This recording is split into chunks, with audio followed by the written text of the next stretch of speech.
kaunlaran. Kailangan ng isang damdamin na naiintindihan ang pangangailangan ng mamamayan. Isang kaibigan na handang tumulong. Isang ina na bukas ang puso para sa lahat.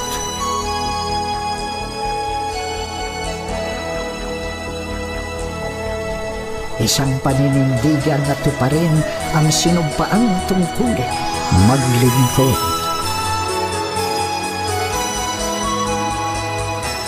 At maging liwanag, katulad ng araw na tanlaw ng sambayanan kaagapay sa kaunlaran.